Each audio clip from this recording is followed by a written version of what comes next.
नीता अपने college exams खत्म होने के बाद अपने गांव जाना चाहती थी, लेकिन उसके गांव जाने के लिए केवल एक ही ट्रेन थी। इसलिए उसने 2 महीने पहले ही टिकट के लिए अप्लाई कर दिया था, लेकिन उसके टिकट का स्टेटस अभी तक वेटिंग लिस्ट ही था। अगले दिन उसका सफ़र शुरू होने वाला था, जिसके लिए उसने कुछ खाने पीने की चीज़ें और रास्ते में पढ़ने के लिए एक नॉवल खरीदा, जिसका नाम था ट्रेन का भूत। दरअसल नीता को भूतिया कहानी पढ़ने में बड़ा इंटरेस्ट था। वह अक्सर ऐसी ही बातें किया करती थी, इसलिए ज़्यादातर स्टूडेंट्स नीता से बात करना पसंद नहीं करते थे। नीता को भी अकेले रहना पसंद था, इसलिए किसी के बात करने न करने से उसे कोई ख़ास फ़र्क नहीं पड़ता था। दूसरे दिन नीता रेलवे स्टेशन पहुंच जाती है, लेकिन अभी तक उसकी वेटिंग लिस्ट क्लियर नहीं हुई होती है। नीता सीट न मिलने से परेशान होती है। वह सीट के इंतज़ाम के लिए टिकट चेकर की तलाश कर रही होती है। काफ़ी देर इंतज़ार करने के बाद जब कोई नहीं आता तो नीता किसी की खाली सीट में बैठ जाती है और अपना नॉवल निकालकर पढ़ने लगती है। ट्रेन में यात्रियों का आना जाना लगा रहता है, लेकिन नीता अपनी भूतिया किताब में पूरी तरीके से खोई हुई होती है।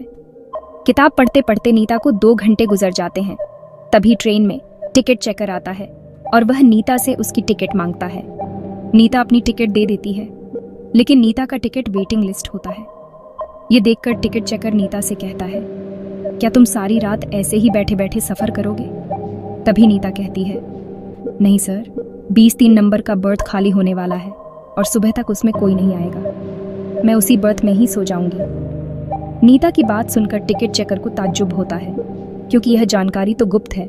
फिर नीता को यह बात कैसे पता चली कि वह सीट खाली होने वाली है? टिकट चेकर सोच में ही पड़ा होता है कि अचानक नीता कहती है, सिर्फ 1200 रुपये के लिए किसी की जान लेना अच्छी बात नहीं है सर। और यह बात सुनते ही टिकट चेकर के चेहरे का रंग बदल जाता है। वह नीता की बात को अनसुना करके आगे की बर्थ में निकल जाता है।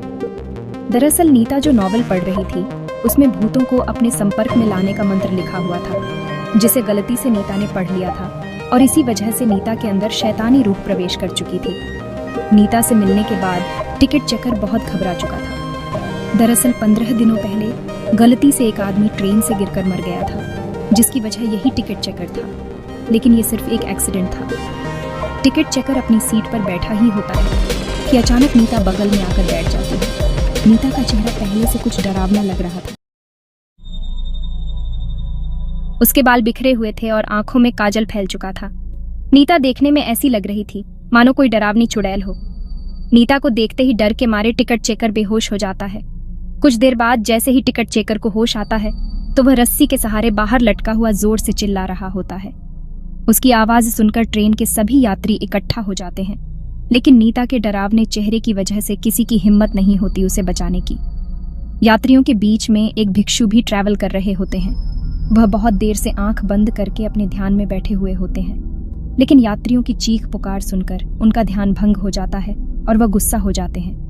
जैसे ही उनकी नज़र बाहर लटके हुए टिकट चेकर पर पड़ती है, तो वह अपनी जगह से खड़े होकर नीता के पास पहुंचते हैं और ऊंचे स्वर में कहते हैं, तुम उसे छोड़ दो, तुम्हारे साथ न्याय होगा।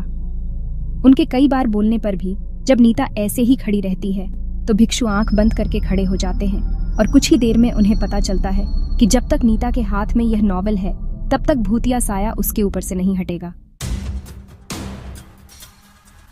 भिक्षु अपनी चतुराई से नीता के हाथ से नॉवल छीन लेता है और उसे ट्रेन से बाहर फेंक देता है। नॉवल का संपर्क जैसे ही नीता से दूर होता है, तो वह बेहोश होकर ट्रेन के अंदर गिर जाती है। लेकिन इसी बीच टिकट चेकर, जो कि ट्रेन की खिड़की से लटका हुआ था, वह नीचे गिर जाता है। किस्मत से उसकी जान बच जाती है, लेकिन उसे बहुत ज्यादा चोट लगती है। भिक्षु नीता को अपने काबू में करते हुए ट्रेन से नीचे उतार लेते हैं और उसे इलाज के लिए हॉस्पिटल पहुंचा देते हैं। रेल पुलिस की टीम टिकट चेकर को वहां पहुंचकर इलाज करवाती है। वह भूतिया नॉवल इंतजार कर रहा है अपने अगले शिकार का, और इसी के साथ ट्रेन की भूतिया कहानी समाप्त हो